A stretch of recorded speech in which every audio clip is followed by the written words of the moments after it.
లావణ్యతో నాకు ప్రాణహాని ఉందంటున్నారు శేఖర్ భాషా. నన్ను చంపేందుకు లావణ్య ప్రయత్నిస్తుందన్నారు ఆర్జే శేఖర్ భాషా. డ్రగ్స్ కేసుల నుంచి బయటపడేందుకే లావణ్య డ్రామాలాడుతుందన్నారు.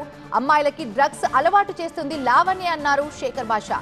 మొదట రాజ్ తరుణ్ పై నిందలు వేసింది, ఇప్పుడు నాపై మస్తాన్ సాయిపై కేసులు వేస్తుంది, కేసులో ఇరికిస్తుందంటుంది అంటున్నారు. లావణ్యకి డ్రగ్స్ టెస్టులు చేయాలంటున్నారు ఆర్జే శేఖర్ భాషా. ఆయన టీవీ9తో మాట్లాడారు. మస్తాన్ సాయి హార్డ్ డిస్క్ లో 200 మంది అమ్మాయిల వీడియోస్ అనేది అబద్ధం అంటున్నారు. మస్తాన్ సాయితో ఉన్న వీడియోస్ ని కావాలనే బయట పెట్టారన్నారు. మరింత సమాచారం మా ప్రిన్సిపల్ కరెస్పాండెంట్ ప్రణీత అందిస్తారు. ఒకవైపు రాజ్ తరుణ్ ఇష్యూ తర్వాత మస్తాన్ సాయి ఇష్యూను లావణ్య తెర మీదకి తీసుకొచ్చింది. తాజాగా శేఖర్ భాషా పేరును సైతం ఈ కేసులో ఇంక్లూడ్ చేసింది. అసలు ఆర్జేగా ఉన్నటువంటి శేఖర్ భాషాకి మొత్తం కేసులతో ఉన్నటువంటి సంబంధం ఏంటి, మనతో మాట్లాడేందుకు శేఖర్ భాషా ఉన్నారు. సో ఇప్పుడు ఆమె అలిగేషన్ చేస్తుంది, మీరు ఆమెను డ్రగ్స్ కేసులో ఇరికించే ప్రయత్నం చేశారని. ఓఎస్ఎస్ ఫర్టిలిటీలో టెస్ట్, ట్రీట్మెంట్స్, థెరపీస్ అన్ని scientifically design in the good hands of science. Mummy daddy అవ్వాలంటే ఓఎస్ఎస్ కి కాల్ చేయండి. సో దీన్ని పట్టుకొని వెళ్ళి శేఖర్ భాషను వస్తాను సార్ కలిసిన మీద కూడా, ఎందుకంటే బేసికల్లీ తప్పించుకోవాలి ఆవిడ ఇప్పుడు ఆ డ్రగ్స్ కేసు నుంచి ఎలాగైనా తప్పించుకోవాలి అండ్ అలాగే ఎవరినో ఒకటి నిరికించాలి. సో మస్తాన్ సాయి నిరికించింది. మస్తాన్ సాయి పుణ్యాత్ముడు కాదు. మస్తాన్ సాయికి డ్రగ్స్ వరలక్ష్మిలో అలవాటు ఉంది. వరలక్ష్మి కేసులో ఉన్నాడు. ఇప్పుడు డ్రగ్ టెస్ట్ చేస్తే కూడా పాజిటివ్ వచ్చిందని ఏదో చెప్తున్నారు. బట్ ఈవిడికి ఎందుకు డ్రగ్ టెస్ట్ చేయలేదు? ఈవిడ రెడ్ హ్యాండెడ్గా దొరికినప్పుడు డ్రగ్ టెస్ట్ చేయలేదు. ఎక్కడ? సికింద్రాబాద్లో వరలక్ష్మిలో టెస్ట్ చేయలేదు. ఆవిడకి కూడా చేయండి అంటే సరే నీకు చేస్తాం బాగా, ఫస్ట్ ఆవిడ తర్వాత సంగతి అని చెప్పి అంటే ఆవిడకి ఏదన్నా సపోర్ట్ దొరుకుతుందా పోలీస్ సిస్టంలో అని డౌట్ కూడా ఉంది. దానికి ఊతమిస్తున్న ఇదేంటంటే కొన్ని సాక్ష్యాలు బయట అవుతున్నాయి. ఒక పోలీస్ ఆఫీసర్తో ఆవిడ ఆయన హనీ ట్రాప్లోకి లాగుతూ చేస్తున్న కాలింగ్ ఇవన్నీ కూడా ఉన్నాయి. సో ఇంకొక కాల్ కూడా మీకు వినిపిస్తా, నిన్న వచ్చింది ఇది. ఇదే మాటలు మాట్లాడతాను, ఇలాగే మాట్లాడతారు సాయి, అలాగే మాట్లాడతారు. ఎన్నిసార్లు పడుకున్నావు నాతో, ₹1 ఇవ్వకుండా? డబ్బులు ఇచ్చి మాట్లాడు, పడుకున్న దాంతో డబ్బులు ఇవ్వకుండా ఏం బిక్కుతున్నావు? మస్తాన్ సాయితో లావణ్య మొత్తం పంపిస్తున్నా డే 1 నుంచి నీ విల్లా హౌస్ అగ్రిమెంట్ తో సహా. నాకు ఎవరో ఉన్నారు, ఏం బిక్తావు? ఎవరో ఒకసారి పలానా సార్ ఎవరో ఉన్నారు, ఏం బిక్కుతావు అంటే వీళ్ళ ఇద్దరు మధ్య ఒక రిలేషన్ ఉందని మనకు అర్థమవుతుంది. న్యూడ్ వీడియోస్ని వాళ్ళతో ప్రైవేట్గా ఉండటం అనేటువంటిది అతని ఇష్టం, కానీ వాటిని స్టోర్ చేసుకొని దాన్ని ఏం చేస్తున్నాడు అసలు అతను? ఈ హార్డ్ డిస్క్లో అసలు అన్ని వీడియోస్ని ఎందుకు స్టోర్ చేస్తున్నాడు? ఎప్పుడైనా మీతో షేర్ చేశాడా?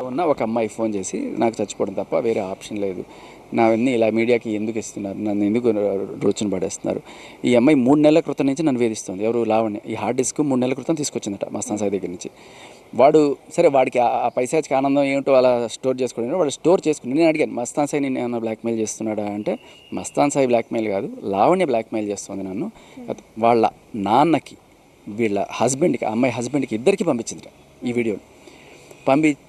అంటే డబ్బులు ఏమన్నా అడిగిందా అంటే మొత్తానికి 3 నెలల నుంచి మాత్రం చాలా రకాల మానసిక వ్యాధికి గురి చేసింది. ఫైనల్గా ఇవాళ మొత్తం ఇచ్చేసి నన్ను చచ్చిపోవడం తప్ప వేరే ఆప్షన్ లేదని చెప్పి. అంటే ఇప్పుడు ఒకవేళ నిజంగానే ఉన్నాయనుకోండి, లావణ్య చెప్తున్నట్టుగా, మీరు ఆడపిల్ల కదా, ఇది కామన్ సెన్స్ ఏంటంటే ఒక ఆడపిల్ల వీడియోస్, న్యూడ్ వీడియోస్ లాంటివి ఏదైనా సరే ఒక హార్డ్ డిస్క్లో ఉన్నాయంటే ఏ ఆడపిల్ల అయినా సరే తీసుకెళ్ళి సార్ ఇదిగోండి సార్ నా ఉన్నాయి సార్ అని చెప్పి ఇస్తుందా? మీడియాకి ఇస్తుందా? ఎవ్వరూ ఇవ్వరు. కానీ దీని వెనకాల ఉన్న అసలు రహస్యం ఏంటంటే వాళ్ళని బద్నాం చేయడానికి తన మీద తను ఏదో నేను ఒక విక్టిమ్ అన్నట్టుగా వేసుకుని, కానీ మీరు గమనిస్తే ఆ హార్డ్ డిస్క్లో ఒక్కటి లావణ్యకి సంబంధించి ఉందా? ఏమీ ఉండదు. మీడియాలో ఇన్ని బయటకు వచ్చా ఒక్కటి లావణ్యది ఉండదు. బట్ అవి పెట్టుకొని బ్లాక్మెయిల్ చేస్తే మాత్రం చాలా పెద్ద తప్పు. మరి అతను బ్లాక్మెయిల్ చేసినట్టుగా ఈ అమ్మాయి చెప్పట్లా. ఈ అమ్మాయి అసలు మొత్తం హార్డ్ డిస్క్లో ఏముందనేది మొత్తం చెప్పింది ఆ అమ్మాయి. మీరు ఇంటర్వ్యూ కూడా వచ్చింది చూడండి. 3-4 ఉన్నాయట. అందులో మస్తాన్ సాయి భార్యది ఒకటి, మస్తాన్ సాయి గర్ల్ఫ్రెండ్ ఎవరో, ఇంతకుముందు ఎక్స్ గర్ల్ఫ్రెండ్ ఎవరో ఒక అమ్మాయి ఉందట. ఆ అమ్మాయిని కూడా ఇలాగే వేధించింది. వాళ్ళ నాన్నకి వాళ్ళ హస్బెండ్కి కూడా ఇలాగే పంపిస్తే ఆ అమ్మాయి వెళ్ళి నార్సింగ్ పిఎస్లో కంప్లైంట్ పెడితే అది ఎఫ్ఐఆర్ కూడా అయింది లావణ్య మీద. సో ఇలా బేసికలీ బ్లాక్మెయిల్ చేసేది ఈవిడే.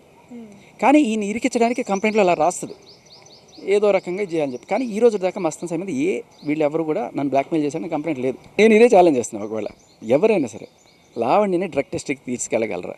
నేను రెడీ. ఓకే, నేను ఒకవేళ ఆల్కహాల్ కానీ, సిగరెట్ కానీ, డ్రగ్స్ కానీ ఏది ఉన్నా సరే, ఇప్పుడే సరే రైట్ నౌ మీ స్టూడియోలోకి వచ్చి కూర్చుంటా రెడీగా.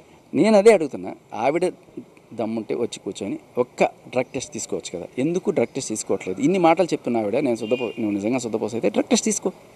సార్ ఉన్నారు, ఎవరో ఆ సార్ తెలియదు మనకి, అదే చెప్పింది కదా, ఏం పీకుతావు వెనకాల సార్ ఉన్నారు అంటుంది కదా. సో మీరు గమనించండి, ఆవిడ అలా కేసు పెట్టగానే అలా ఎఫ్ఐఆర్ అయిపోద్ది.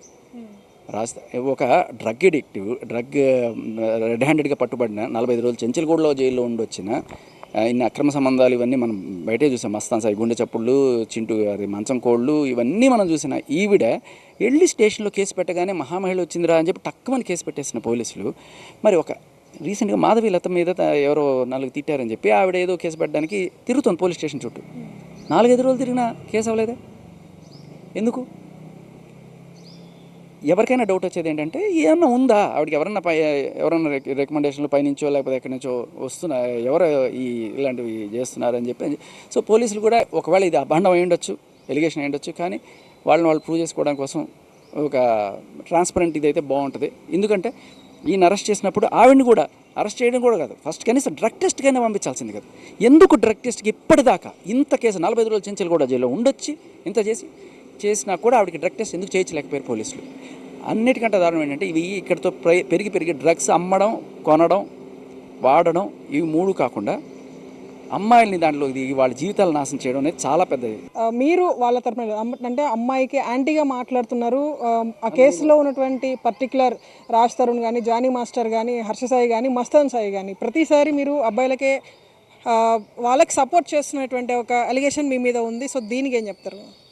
రాజ్ తరుణ్, హర్ష సాయి విషయంలో నేను వాళ్ళకి సపోర్ట్ చేశాను, అండ్ మస్తాన్ సాయి విషయంలో కాదు. ఇంకోటి, ఇప్పుడు మిమ్మల్ని చంపాలని చెప్పేసి ఒక ఆడియో కూడా మీ దగ్గరికి వచ్చింది. సో ఆడియోని తీసుకొని పోలీసులకు ఏమైనా కంప్లైంట్ చేస్తారా? మీరు థ్రెట్ ఉంది లావణ్య వల్ల అని చెప్పేసి ఏమన్నా కంప్లైంట్ చేయబోతున్నారా? ఫస్ట్ అయితే నేను ఇమ్మీడియట్గా ఇది ఫార్వర్డ్ చేశాను సిఏ గారికి అండ్ వాళ్ళందరికీ కూడా. మొత్తానికి ఏదైనా సరే ఆడియో బయటకు రావడం అనేది అందరికీ తెలియడం అనేది చాలా ఇంపార్టెంట్. నాకు రేపు ఏదైనా జరిగినా కూడా లావణ్య లక్ష్మి పడాల. రైట్, ప్రెసెంట్ అది ఓవరాల్గా అనేక ఇష్యూస్ మీద అజయ్ శేఖర్ భాష స్పందించారు. కేవలం వరలక్ష్మి టిఫిన్స్ కేసులో లావణ్య ఏదైతే డ్రగ్స్ కేసులో అక్యూజ్డ్గా ఉందో ఆ కేసు నుండి తప్పించుకునేందుకు తనకి ఎక్కడ కూడా డ్రగ్ పెడ్లర్ కాదు, డ్రగ్ కన్జ్యూమర్ కాదు, ఎవరో అలవాటు చేస్తే తనకి డ్రగ్స్ అలవాటు అయ్యింది అని ప్రూవ్ చేసుకునేందుకే ఇలాంటి ఆధారాలన్నింటినీ కూడా మీడియాకు రిలీజ్ చేస్తున్నటువంటి ఒక ఒపీనియన్ అయితే అజయ్ శేఖర్ భాష చెప్తున్నారు. సో ప్రజెంట్ తనకి ఏమైనా సరే లావణ్యనే కారణమవుతుంది. ఇప్పటికే తనకి చాలా బెదిరింపు కాల్స్ వస్తున్నాయి. ఈ కాల్స్ పైన తాను ఆల్రెడీ పోలీసులకు కూడా కంప్లైంట్ చేశానంటూ అజయ్ శేఖర్ భాష చెప్తున్నారు. జర్నలిస్ట్ బాలకృష్ణతో హైదరాబాద్ నుండి ప్రణీత, TV9.